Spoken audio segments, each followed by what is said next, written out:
What does a typical day on your planet look like? There are no typical days. They are all atypical, and I suppose they're typical in that way. I do, personally, many different things. Contacting other civilizations, creating art, many different things. Different beings go about doing different things that excite them and come together when they need to, in perfect synchronicity, when they need to come together, without planning. As we said, it is very quiet because it is mostly telepathic. There are sounds in the forests of animals and such. They are similar to some degree to yours, but not exactly. All our animals are symbiotic. There is no predation. Do you understand? What is predation? Predators. Oh, okay. There are no predators. There are only symbiotes on our planet. Nothing in that sense feeds off another to the point of death. You follow? Yeah. All right.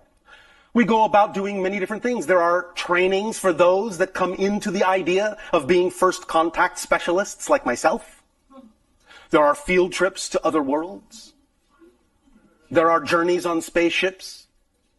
There are communions with nature in a variety of ways. Gatherings of beings of all types in a variety of ways. Inventing of things and creation of things and games in a variety of ways. There are many things. Are there, like here, there's class systems. There's poor people, there's rich people, there's middle class. No, we don't have that.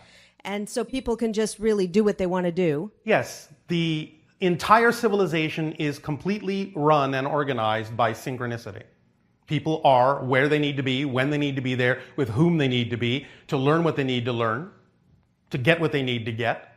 It works automatically because we all operate that way. You ride the wave. So our civilization, we all ride the wave. It's that simple. And does that mean, too, so if you live about 300 years, if someone passes away, are you not as devastated as we are in humans because you know you're riding the wave and everything is a different Well, thing? yes, and we're also not devastated because we don't lose contact with them. They've just shifted into another state that we can still communicate with. Okay, awesome. And so can you. Essassani are ascended compared to us and don't make mistakes or get impatient. Is that true? And can you explain this difference and why the Pleiadians would send such a message? That is a misinterpretation to some degree. Yes, Pleiadians can make mistakes in the sense that you understand that term, but they don't relate to them as mistakes. They relate to them in the way that we do, as simply new information that can be applied in given situations. They don't have the idea of unrequited love. They do not experience that in that way. Can they be sad? Yes, they can be. But they don't really experience things in the way that that person is describing. That's a little bit of filtering coming through the human persona. But the idea is they are certainly of a higher vibration than many people on your planet. If you want to say they are ascended because they are on a higher frequency, then certainly you can say that. But they are more similar to you than we are. They are, again, your genetic cousins. They are very much like you in many ways, but they are the fourth density version, and therefore are more like what humanity is evolving into as physical beings in a fourth density state. So, no, it's not as pronounced as the way that was described in terms of what they experience emotionally, but they are a little bit more like you. They can experience a little bit more of a range of emotions in that sense. Something that you can relate to more easily. Yet they are still seemingly, from your perspective, more advanced in their emotional qualities. The idea of the YahYel, or in our ancient language, the Shalanaya, which simply means the first ones, will be that they were created last of the 5 hybrid races. And in being created last, in being, in a sense, the newest version to be created, they are more similar to your human beings than we are, and much more similar to your human beings than the first hybrid race is. So in that sense, that is why they will be the first ones you will meet, so as to buffer your experience of extraterrestrial contact with a civilization that has a lot of similarity to you. So it will not be too alien for you to assimilate the idea of interacting with them. In time, you will meet the other hybrid races.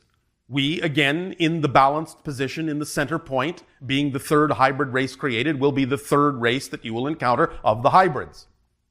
Arcturians are not a physical species in the way you understand that. They're higher dimensional forms of consciousness. They are participating in the transformation of your world in a very specific way. They create what we have termed loosely as the Arcturus gate. The Arcturus gate is a particular vibrational frequency that is taken on by many of the new beings being born on your planet for the past few decades. That frequency allows them to maintain a stronger connection to their indestructible core, and they don't forget as much of who they are in coming into the physical incarnation on your planet. They have, because of that frequency connection to the Arcturus gate, more of a strong guidance system that even should there be a lot of things that could distract them from side to side in terms of the belief systems of Earth, they don't go quite as far with that. They maintain a more even keel going through their lives because they do not forget as much of who they are. Where did the praying mantis originate? Their progenitors, which are not what they are, but that which gave them form, emerged from what you would recognize as, in your language, the black hole at the center of your galaxy. From where before that, in space and time, there is not language to translate, but of a dimension you do not understand except in your deepest, darkest dreams, not meaning that in a negative way. There is a substance of consciousness and intention in that reality that is the knife edge of intention itself, the precision of focus beyond what you can imagine in human terms, a single-mindedness of existence beyond anything that your multi-dimensional, multi-purpose, multi-expressive human consciousness would ever deem to be something that could exist and still allow there to be intelligence behind it. Yet it is a burning intelligence, a burning focus of consciousness, a dimension unto itself that gave birth to several kinds of forms, one form of which, emerging through these gateways you call black holes, formed the progenitors for what you now know as the founders, which are different than the progenitors, but based on silicon as a life form. The idea is that there was a naturally evolved hominid being that existed on your planet as part of its natural evolution, and genetically it was altered by an extraterrestrial race to become what you now understand yourself to be as Homo sapien. Can you tell me what that extraterrestrial race was? Well, you refer to them as the Anunnaki. But the idea is that the way things happened back then was ultimately found out by the majority of the Anunnaki, and the Anunnaki contingent that was on your planet who was doing those genetic alterations was recalled because it was understood that much of what they were doing was not within the integrity of the Anunnaki people. And so you were left to your own devices with some guidance now and then, in a sense to attempt to course correct the idea of what that contingent has done and allow you to grow and evolve as a species in balance. Of course, it's been what you would call a little bit of a rocky road. Nevertheless, you are now allowing some of the genetic markers that were shut off within you to open up, because remember, you all contain Anunnaki genes. And now you're beginning to open those markers for a variety of reasons, and now beginning to reclaim more of your true birthright and functioning more like the Anunnaki. Are there any Anunnaki either here physically on Earth or communicating telepathically with anyone here? Not in their original form contemporarily, unless you are referring to the Greys as the devolved result of a certain branch of Anunnaki. A faction of the Anunnaki set up shop, if you will, on a planet, and ultimately created catastrophes in their world that ultimately resulted in the devolution of themselves into the form you now understand as the Grey. Right, I actually knew that. Okay. So in that sense, they are still, to some degree, Anunnaki, though they now require the idea of the genetic material that they utilize to create the human body to begin with to reinforce their own race and create the hybrid species so that they can incarnationally continue. So in that sense, I suppose if you want to simply talk about it incarnationally, you and we together are also offshoots of Anunnaki. Yes, exactly. At least to some degree genetically. Are there any ones from what we would perceive from our past that are here now that have From time to time they do peer in, yes. From time to time they have participated in certain things, yes. It is not that common. From time to time this has been done, yes. It is not that common. Okay. And when some of what individuals have called the large Nordics are to some degree representative of some of the ancient Anunnakis. The story of my people began in a parallel reality on an alternate version of Earth. The humans on that Earth were technologically far in advance of the humans in your civilization. However, they became focused on technology and intellect. Over generations, they lost connection to their humanity. They lost the ability to feel. They even lost the ability to reproduce. They engineered love out of their lives. They accomplished great technological and intellectual feats at the expense of their emotions, their physical bodies, and their spiritual qualities, which they considered to be inferior. But in doing so, they slowly destroyed their environment. In a last desperate attempt to perpetuate their species, they moved underground and began to clone themselves, but discovered that their DNA was no longer viable. When the attempt to clone themselves failed, they genetically mutated themselves into the beings you know as the Greys in an attempt to adapt to their dying planet. However, they realized that the only solution would be to find a viable source of human DNA and introduce it back into their genetic makeup. They used their advanced technology to shift into parallel realities, such as your own, where they knew that humans must still exist. But without emotions, they had no understanding of the fearful impact they would have as they abducted your people and extracted DNA in order to create our hybrid civilizations, which took centuries to complete. We were designed to bring emotionality and spirituality, vitality and balance back into the Grey civilization, to reconnect more fully with creation so their culture would never die out. Okay, and could you clarify the differences between the Greys that you're referring to and the Zeta Reticuli? As we have mentioned from time to time, there are many factions of Greys.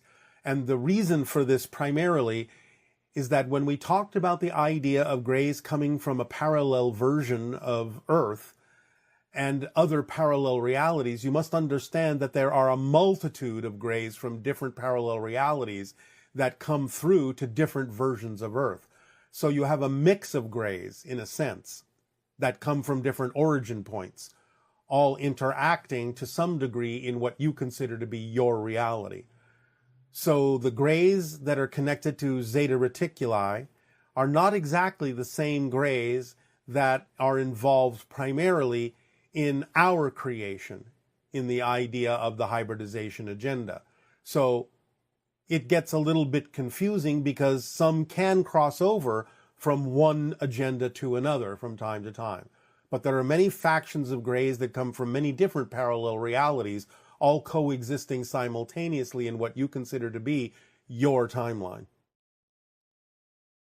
In your exploration of the universe, when you come across negative ETs, How do you deal with them? We mostly leave them alone. Because again, we can observe, but they do not match our frequency. So there's no effect upon us to witness them, to observe them. But the idea is that we recognize they may be at a certain stage in their journey, in their evolution. And most of the ones in that sense that truly are expressing negativity in that way, the way you're asking it, aren't really out here among the stars. They're usually relatively either planet-bound or solar system-bound. They don't usually reach too much farther. This is kind of one of the reasons for the intelligence of the space between the stars. It's almost the same kind of idea that you do when you quarantine people so that the disease cannot spread. So the fact that the stars to you are so far apart, unless you finally understand exactly how to span that gulf in an efficient way as we have and other civilizations have, you usually remain relatively bound to your own solar system and cannot spread the negative infection, so to speak. So the idea of your science fiction, where the negative beings can create a negative empire and go around and conquer a bunch of planets, usually can only happen within a very small amount of space, relatively speaking. They can reach other planets perhaps and do things like that, but it's a relatively limited experience within the universe that we have found, because they just can't get much farther. Now, this story of the Orion systems took a long time to work itself through. There were resistances, what you would call underground movements, in the Orion systems, fighting against the suppression, fighting against the oppression, fighting against the negativity. The translation of those resistance fighters in your language would be the Black League. The Black League took their name as the idea of being invisible, being in the dark, being hidden, being surreptitious, so they could fight the fight they believed they had to fight against the oppressive governments of the ancient Orion systems. However, one of the very great lessons they learned in that time was the idea that if you fight fire with fire, you just get more fire. And the idea of using the same violent tactics against the government that the government was using against them did not really work out very well for that resistance movement, and it created an increase in the suppression and an increase in the negativity, and thus they learned that there must be another way. And in learning that there must be another way, they began to approach the idea of the negativity with positive energy, positive vibrations, and over time, slowly transform the Orion systems from darkness into light, from negative into positive.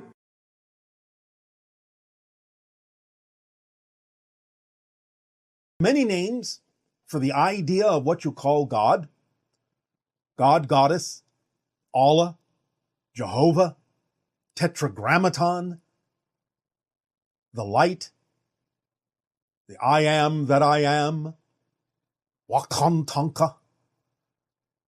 It doesn't really matter what it is that you use as a name to identify the concept of all that is.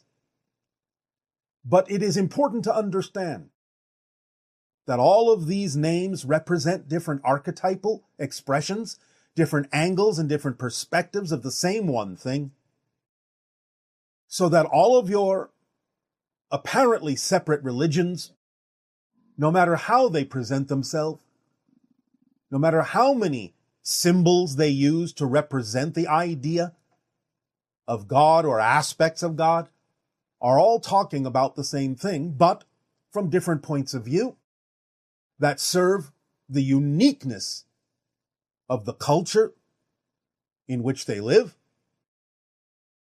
But the idea is to understand that it all comes from source, it all is within the light. And the light, source, all that is, expresses itself in all these ways in order for there to be sufficient symbols for all the different cultural experiences on your planet, all the different individual experiences even within a culture on your planet. As we have said, the misinterpretation of what you have called, in one particular Judeo-Christian culture, the Ten Commandments, are really the messages that were delivered in a very different way that have been misunderstood, misquoted, because of the level of understanding that existed in the culture at the time. And the so-called First Commandment, I am the Lord your God, thou shalt not have false gods before me, really was a mistranslation and a misunderstanding of the idea that really would be more accurately represented as, I am that I am, and all reflections are me, therefore none can be false before me, for I am all that is. So the idea is to understand that all that is presents itself in a variety of archetypal forms, the father energy, the mother energy, God, Goddess, all that is, as you sometimes say. And these serve various functions and translate into your reality as, shall we say, smaller representations of all that is that are specifically designed to deal with specific cultural differences, specific ideology differences, specific individual interpretations and differences. Fundamentally speaking, the archetypes are all that is way of making sure that no matter what angle you approach all that is from, you will have a symbol and a representation that can serve your unique perspective. They are all true parts of all that is, because there's nothing outside of all that is. Anything you can experience as an archetypal representation, or even when you assume it is the entire representation of all that is true and accurate, because all that is everything that can possibly be. There's no outside to it. There is nothing that is not it. So it doesn't really matter how you relate, what relationship you form with the idea of any presentation of all that is, any idea or formation of the idea of God, be it the old man with the long beard, be it the idea of the Virgin Mother, be it the idea of a rock or a mountain. It matters not to all that is, because all that is all those things, and more, beyond even your imagining. For all that is in its archetypal presentations also forms the symbols that are relatable to not only your particular human culture, but many cultures throughout the cosmos, throughout infinity.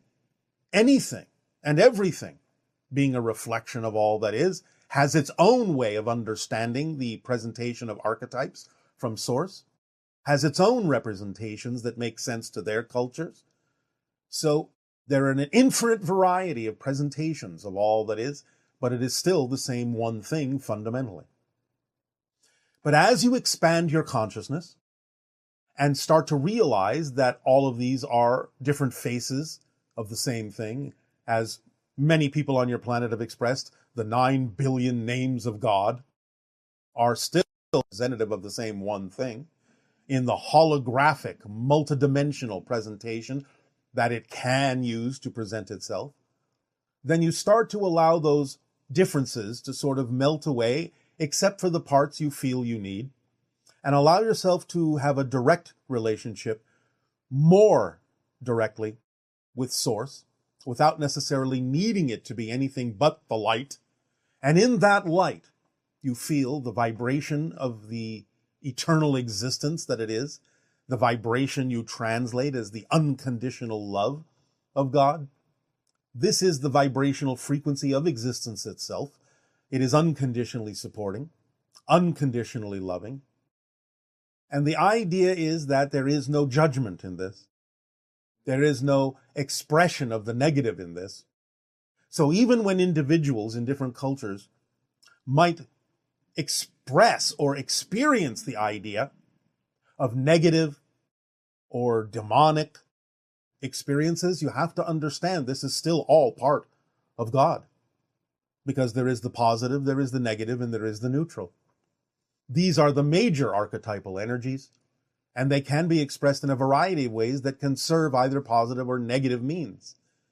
So allow yourselves to lessen the differences, in a sense, use them in whatever way serves you, use them in whatever way allows you to learn the lessons you need to learn for the agreements that you chose to experience, the challenges that you created for yourself in this life to learn who you are and grow in various situations. Again, using the positive and negative mechanisms in a variety of ways. For ultimately, again, when you return to spirit, when you remember more of who you are, it will just be an experience. You will experience the archetypal expression of your life, which is another archetypal expression, because each and every one of you is unique, and you form your own archetypes for others to connect to draw upon, to download information from and experience from, the archetype that you are of all that is, because everyone is all that is, experiencing itself as all of the individualities that you believe yourself to be. So you are also an archetype of all that is, an archetype of God, experiencing itself in a unique way, knowing itself from a unique perspective. There will be more about this concept in a future transmission, in a way that you can more readily apply in your physical reality experience. But for now, just let it settle into you that every single thing you see, every single thing you experience, in a sense, is an archetypal presentation of all that is, the trees, the rocks, the streams, the animals, the sky, the moon, the stars, the earth itself, are all different variations and different expressions of all that is of source, of the light. And you, yourself, are also an archetype of God.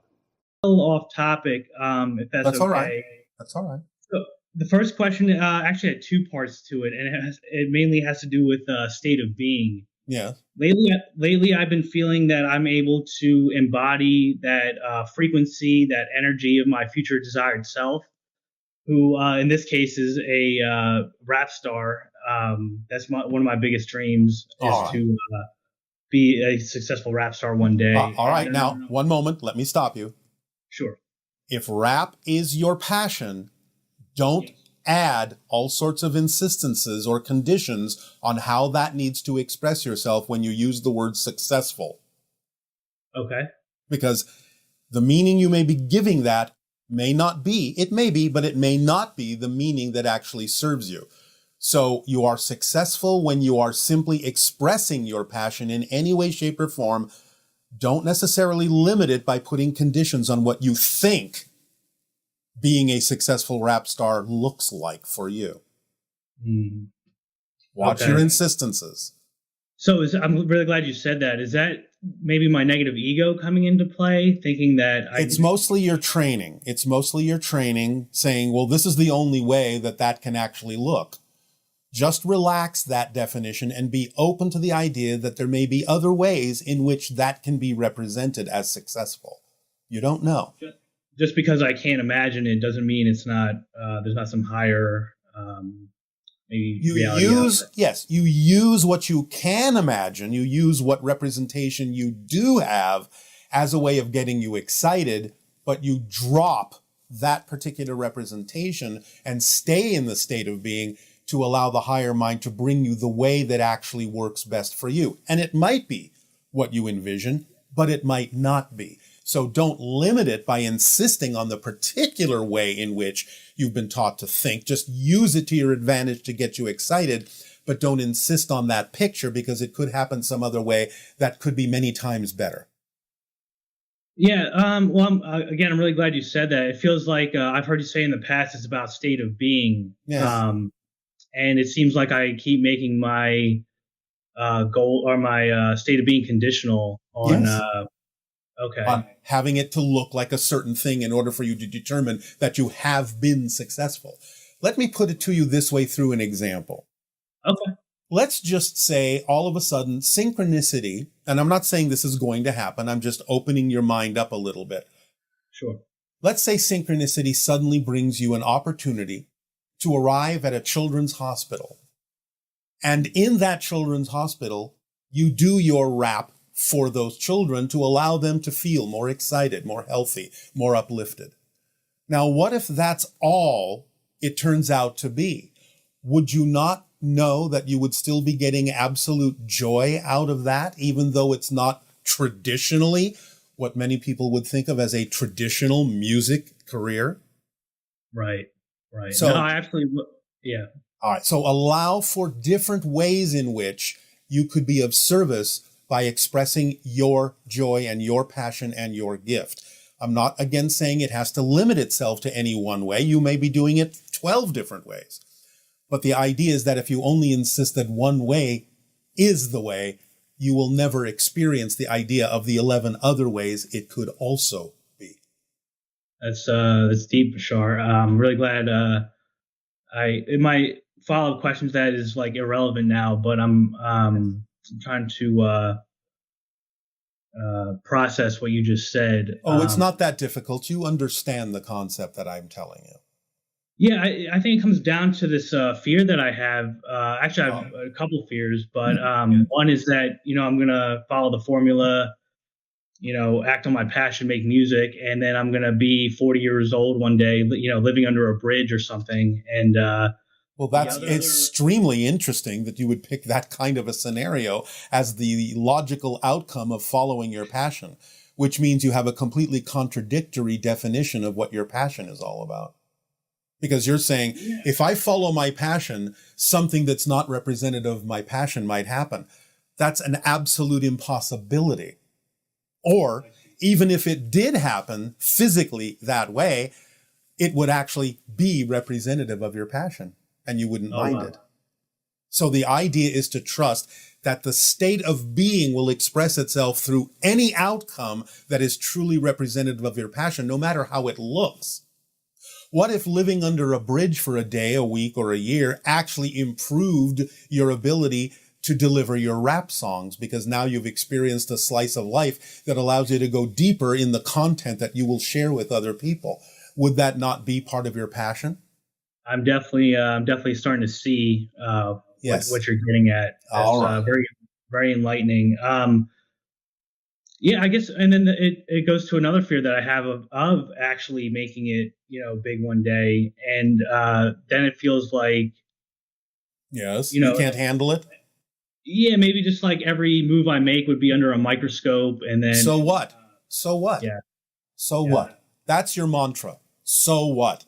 Because again, if you understand that you are truly in alignment with your passion, whatever it is that happens is going to be an expression of that and will actually feel correct. Now, if it doesn't feel correct, that gives you the opportunity to examine the fear-based beliefs within you to make sure you actually are following your passion, because maybe you took another course that really wasn't representative of it, and the feeling is guiding you back into the true path for you. Or again, it gives you the opportunity to let go of that fear-based belief so that you can truly feel where you are as being representative of the outcome of your passion.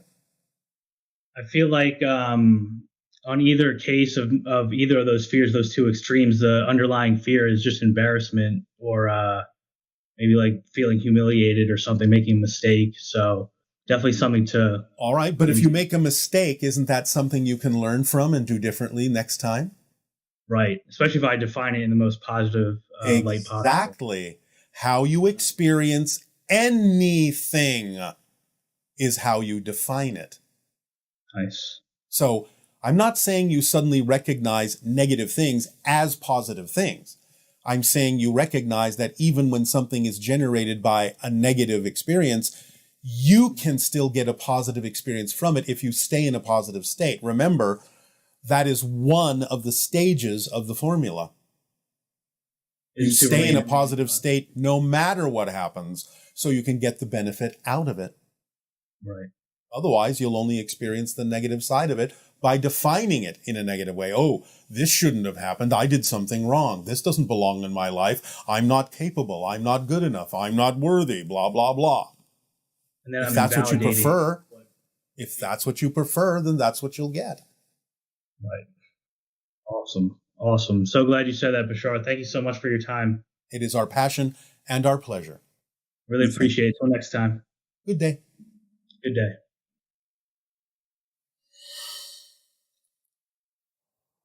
Hi, Bashar. This is Karen again. I've got another question for you, and it is about cats once more. So, you told me in a previous conversation that cats do not reincarnate, but there is something peculiar about my cats. They seem to be connected to one another.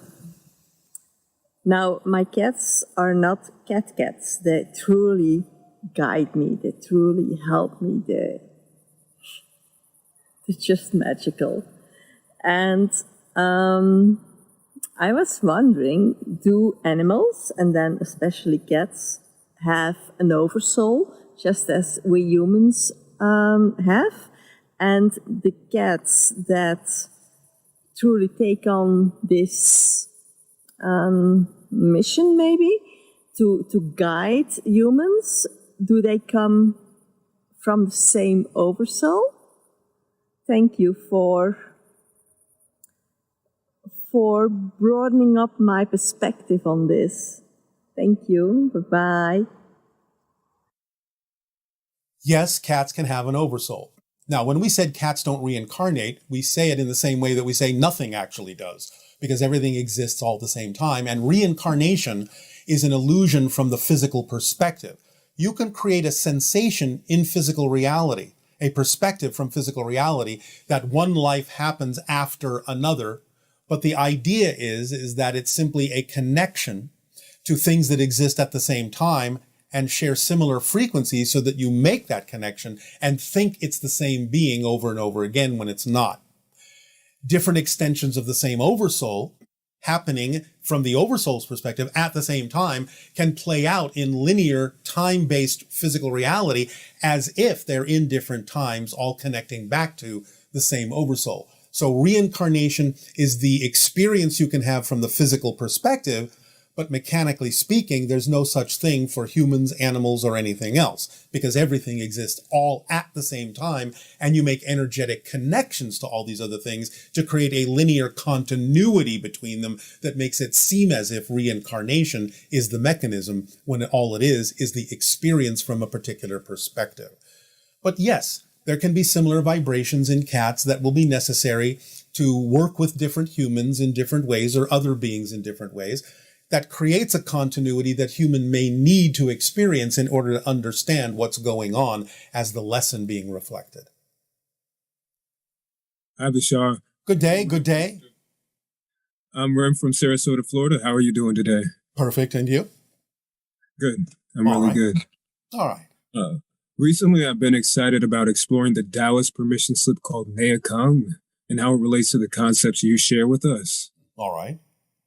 Is it working for you? One more time. Is it working for you? Yes.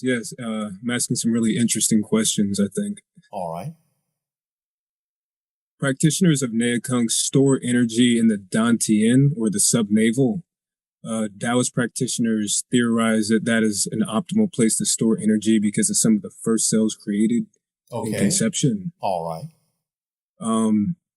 I was curious why it seems like energy is stored in some places of the body more than others. It seems like the body is entirely comprised of energy, so wouldn't any part of it be receptive? You can use it that way, but again, because you are experiencing a physical reality and have agreed to abide by the conditions and so-called rules of physical reality and processes that exist in physical reality, you can also diversify and look at things in ways that compartmentalize things that may be a way that works better for some people than others. So you can say, well, because this is the first cell created, I'm going to focus on that as having the ability to store a particular kind of energy for my purposes. So it's really all workable. You can look at it any way you want, but if you've gravitated to some particular perspective like that, there may be a reason for it. And it could be the reason that is the perspective that will work for you. Or it could be the reason that gets you to ask the question, can't it be done in any part of the body? So you have to determine which answer is true for you with your investigation. I was also curious about how this relates to, because it seemed to me that it would just be automatic by following the formula. Yes, it various is. Types of energy. It is. How does it mechanically How does that look? How does what look? Following the formula? No. I mean, when does energy get involved in the formula? What is happening with energy in the formula? Your energy overall is raising its frequency so that you can become a more sensitive receiver and an antenna to higher frequency information from the higher mind, from spirit, from other dimensional beings that can help guide you in figuring out what techniques, what permission slips work best for you. Okay. And so there's another thing too, like the idea that where attention goes, chi flows, and attention is the first primary factor, and then chi is a secondary factor. Yes, well, the idea is exactly the same thing as acting on your passion. That's your focus. And when you act on your passion, all the energy of your being goes into becoming the driving engine, the organizing principle, the path of least resistance. That's the same thing in different terms. Oh, okay. And is intention related to attention? When you follow your passion, where else would your attention be? But I mean, intention. Where else would your intention be? If you're following your passion, you simply don't have an intention to do anything else at that moment. That's what we mean by it becomes the driving engine. How do you discern intention from expectation? Expectation in its negative sense is insistence. Okay. So intention is just positive expectation. Intention is just it's just the way you focus your energy by following your passion. Yes. Okay. Does that help? Yes, absolutely. All right. My last question is, what happens when we get goosebumps? Let's say we hear a meaningful speech or there's a change in music. What causes goosebumps for us in that way? You are aligning with the frequency and all of your little antennas perk up. Oh, okay. Okay, thank you. That's all. You are very welcome. Have a good day. You also.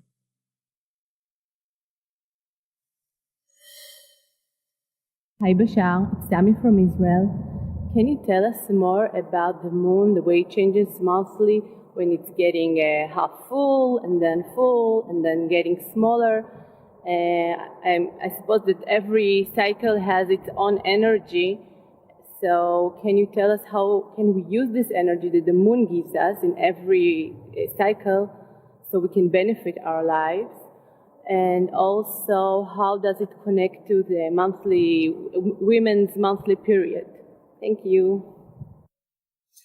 Well, energetically, they are deeply connected with the vibrations of emotionality. So you can explore different aspects of your emotionality during the different cycles of the moon.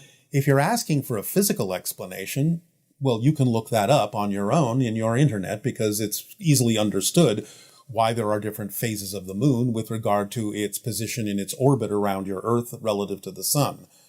But the idea energetically is that you can use it to gauge the idea of energy within your physical and emotional systems to represent the idea of the waxing and waning of life, birth, death, so on and so forth, in any way, shape, or form that you desire to use it according to the permission slip that you've attracted to use and the definitions that you apply to that particular permission slip. So we leave that up to you, but it's strongly connected to the vibrations of your emotionality and your physical cycles because it represents the whole idea in and of itself of cycles in physical reality, of light and dark and in between. Hello, Bashar. Nice to speak with you again. And to you, good day. So I spoke with you some months ago, and you suggested one thing for me to do is to get an animal companion. Yes. And I said that I travel too much. And I thought I was going to stay somewhere, but I started traveling again, and I kind of just enjoy it too much. Is there a way that I can just interact with the pets and animals I meet along the way? Absolutely. Animal companions don't have to necessarily live with you all the time. You can trade them out per location. Okay. What I noticed about the animals that kind of made a difference is how cats can kind of come and they want affection and then they go away. Yes. Is that sort of what you were suggesting? It's like you don't always need it. It just comes and goes? Correct. And cats are very adept at sensing exactly what you need and sensing when you don't need it. Yeah. So I about the subject of traveling, I really wish to keep traveling a lot. All right, we'll keep doing so. Though I also thought about buying land as an investment in a place that really feels like somewhere I keep coming back to. All right, well, you can do both, you know. I'm not sure if I feel excited about it because it feels like a lot of work, and my main motivation is kind of financial, so I don't know. All if right, stop. You have to examine whether or not you're dampening the excitement with your negative definitions, because when you say, well, I'm not sure if I feel excited about it, then obviously you don't feel excited about it. And the idea is that you have to determine whether or not you're killing the excitement with your definitions or whether it's truly not your excitement. So you have to have honest self-investigation about all the things you think that buying land is going to do that will bring you down to a level where you won't enjoy your life, and find out if those definitions are actually true or if you're just buying into things that have nothing to do with what could actually be experienced by you. So when you do that, you will know clearly whether or not buying land is truly representative of your passion or not. And if it does turn out to be representative of your passion, then by definition, buying land would never interfere with any other expression of your passion like traveling. They would work harmoniously together. Thank you. That's very clear. All right. Is there anything I can personally do to accelerate the open contact besides following the formula and what I'm already doing? No. Okay. I've had this idea to make an open contact festival or retreat or restival specifically for those who are excited about ET contact. That's a good idea. That's a good idea. And since that's an expression of following your passion, that's what will accelerate the possibility. Okay. But is there anything specific about that you'd suggest? Do what you believe needs to be included as long as it's in alignment with your true passion. Okay. It will be exactly what it needs to be. I also want to expand my audience and share more of my gifts. Do you have any suggestions for that? Can you put yourself farther out? Can you advertise yourself broader? Yeah, maybe I need an assistant for that because it's kind of challenging. All right. Allowing yourself to attract an assistant can be representative of your passion. We're not saying you have to do every single aspect of something you're passionate about. Attracting someone to help you can be part of your passion. Okay. I often get caught in comparison with other channelers and energy workers and astrologers, and I when feel you like say you get caught, what do you mean? Like I compare myself, or I think that I'm not good enough. Or You have no business comparing yourself to anyone. You're unique, they're unique. You cannot compare yourself to anyone. It doesn't work. So you have no business doing so. Okay. Do it the way that works for you. Okay. So I have a question about moving too fast in life. I feel like I move really fast and I really love it. And Then slow down into your true pace, and you will move as fast as you can possibly go. Sometimes you have to slow down to go faster. If you are moving fast truly because you love it, then that's one thing. But if you're moving fast because you're desperate to think that you might miss something or won't accomplish something, then you're doing it out of fear and it's not your true pace. Your true pace will feel fast enough when you align with it. Okay. So again, always examine why you're doing what you're doing in the way you're doing it. If you're doing it because you think you're going to miss something, then that tells you you're doing it from a negative fear-based reason. Slow down and trust that the way your life unfolds and the rate at which it unfolds is perfect. When you find the true pace, it will feel absolutely correct, and everything that happens will fall into place in perfect timing. Remember, it's not about time, it's about timing. And what about if I have a lot of desires or cravings for coffee or cacao, things that make me move faster? Again, you have to examine why you're doing that. Because again, if you're doing it for negative fear-based reasons, it's not going to work for you and it will burn you out. What's your hurry? What is your hurry? I don't know. I just want to accomplish as much as I can and experience. What is your hurry? Do you not understand? Do you not understand that if you actually are synchronized with your perfect timing, that you will by definition accomplish everything that you actually chose to accomplish in this life? But that paradoxically, if you actually force yourself to hurry up and rush ahead, you actually will miss several of the things you wanted to accomplish because you won't be in the present, which is where they need to happen. You'll be rushing ahead, thinking of the future, hurrying up to be somewhere you're not, instead of being where you actually are, which would allow things to manifest much more quickly. Because things can't manifest when you're not present. So sometimes, again, as we say, you may need to slow down a little bit in order to actually help things move ahead more quickly. That's very clear. Thank you. You're welcome. Do you have thoughts on polyamory? Whatever it is that someone is attracted to do that is in agreement by consensus with everyone else, as long as there is clear communication about what is going on with everyone so that they are making a conscious choice in those arrangements, then that's fine. Is there a way to kind of transcend jealousy in those settings, or is that always a part of our human experience? No, it is not. Jealousy means you think you're missing something. That you're not getting what you need. It is a poor me situation. I'm deprived definition. Right. So you're not trusting the way your life unfolds, and you're not actually living your passion. Yeah. I finally met somebody who feels like a good match, but since that happened, it feels like I've lost a lot of my desire. It's almost like I was more into the chase than actually having. I don't know if there's any way that I can really drop in. Then do an investigation about what it is you actually got out of that and the reasons for why you experienced it in the way that you did. You need some honest self-investigation about why you choose to do the things you do. So take some time to do that. Don't be in a hurry to do anything else other than figure out why you do what you do. That's what will help you the most. Thank you. You're welcome. When people exchange sexual energy or even kiss, some people say that there's like a DNA transfer and that people take on energy from others. To what extent is that true? And how long does that energy stick around? The idea is you are simply matching frequencies with the other being, and it sticks around as long as you desire to match frequencies with them. And then when you change your frequency... Some people are very dogmatic about that. I understand. Do you have any perspective on the importance of gay, lesbian, and bisexual people and other queer people in that planetary evolution or ascension?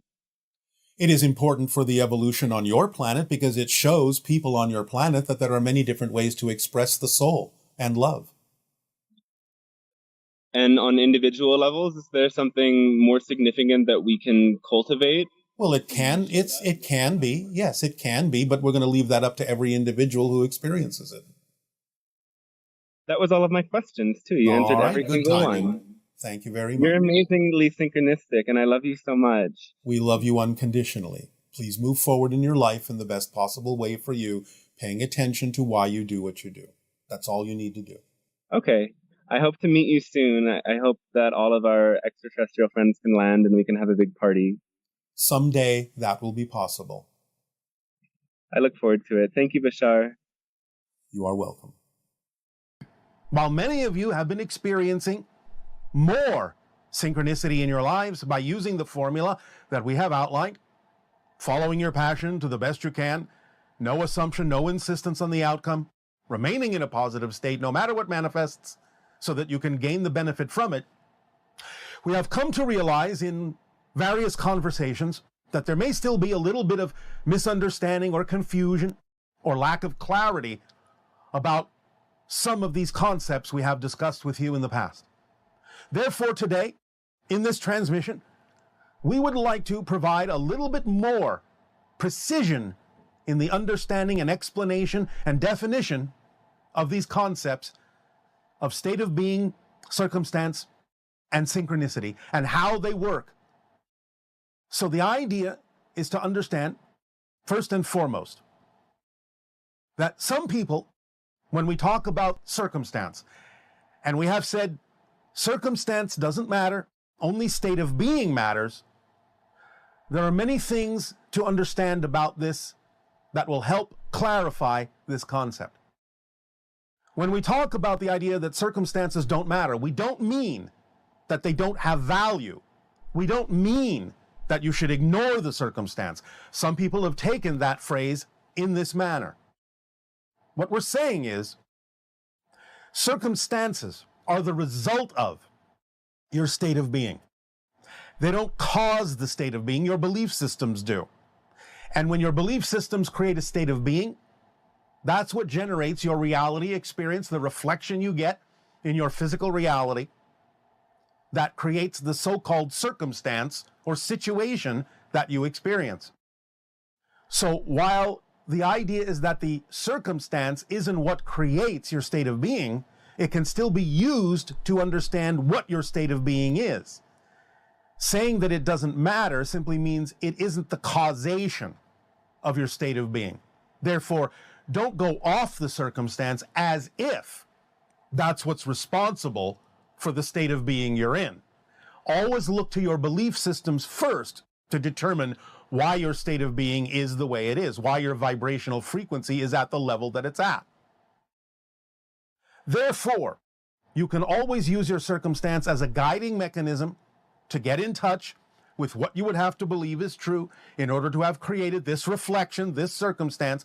But sometimes you will just create circumstance to gauge what your state of being is, to be able to tell, like a reflective mirror, well, because of this circumstance and these things being arranged in this way and this prop here and that person there saying this thing at this time, look to your response, look to your reaction to those things to help you illuminate what your belief system is that's creating the state of being that is giving you this reflective circumstance in order, again, to get in touch with what the belief system is. It's kind of a circular tool. The idea is then not to ignore the circumstance as if it has no importance or no value, but to utilize it to gauge for yourself more clarity in what you believe to be true, that is therefore creating a vibrational frequency that brings about this particular circumstance in order for you to understand more clearly what your belief system is, in order to reveal what that is to you more clearly. So it's about using the circumstance in the way it is designed, in the way it is built, not just ignoring it and thinking you can change your state of being without necessarily understanding why the circumstance is what it is as a set of props in order for you to get in touch with what the belief is that created the state of being to begin with, that brought about the circumstance. Also, connecting to the concept of synchronicity that brings you these circumstances in exactly the form in which they come, it's very important to understand how synchronicity works in a little bit more detail.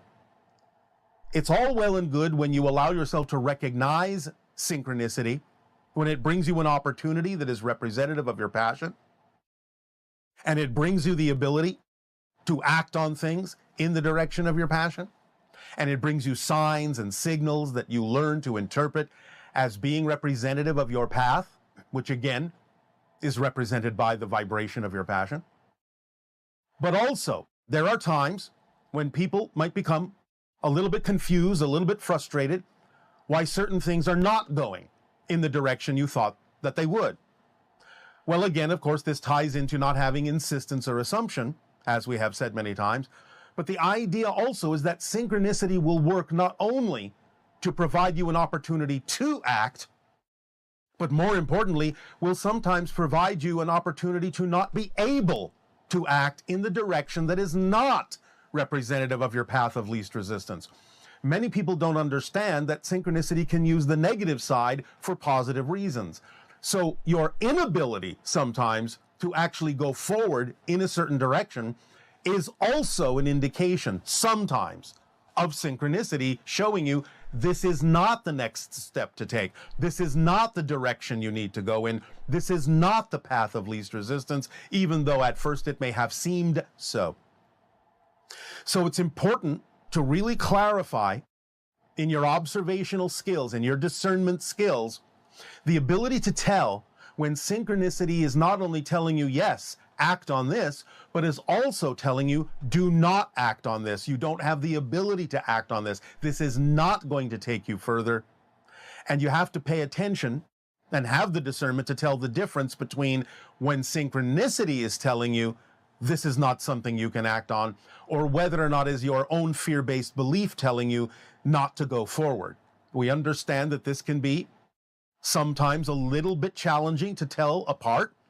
But nevertheless, once you begin to understand a little bit more clearly the synchronicity can work this way and actually prevent you from moving forward on a path that is not yours, you'll be able to tell the difference through practice between your own fears stopping you and synchronicity simply putting up its hand and saying, no, not this way. Look for the other way that contains your passion. Don't keep trying to go down this path, because right now, this is not the path of least resistance. This is not representative of the passion that is truly you. So the idea is that synchronicity and circumstance and state of being all work together, kind of in a triad, to help give you the guidance and give you the ability to know where you stand as a navigational tool, so to speak, at any given moment, to let you know what is something to act on, what is not something to act on, and to observe these things, to stay in that state where you look at your state of being, where you look at the circumstance and the value that it brings you as a reflection, and you understand and look at the synchronicity and how it is working, both in the ability to act or the ability not to act. You can gain in that process more insight into exactly your timing, your pacing, making sure that you are exactly where you need to be when you need to be there in terms of your state of being. And remember, please, it is not about trying to get somewhere more than it is simply being exactly where you are in that process. Never assume you need to rush forward. Never assume you need to go faster than you are or slower than you are. The idea is that the synchronicity in working with state of being and circumstance, if you are willing to have this discernment and realize all the different ways this is working for you and use these tools in the way they can work for you, you will then always be willing and excited to stay in the moment, in the process, because that's the most important thing right there. Not where you need to go after that, but right there, that's the whole idea. That's the whole reason why whatever is happening, is to be in that process and in a state of being and in a circumstance synchronistically where you are examining your belief systems, finding out what the value of the circumstance is as it came to you, discerning what synchronicity is telling you about moving forward or not moving forward at that particular moment in that particular way, and adjusting your state of being and first and foremost your belief systems in order to allow your state of being to bring you the circumstance and the synchronicity in the form in which it is most clear and working most precisely to allow you to take the best possible advantage of the formula and the instruction manual that we have shared with all of you.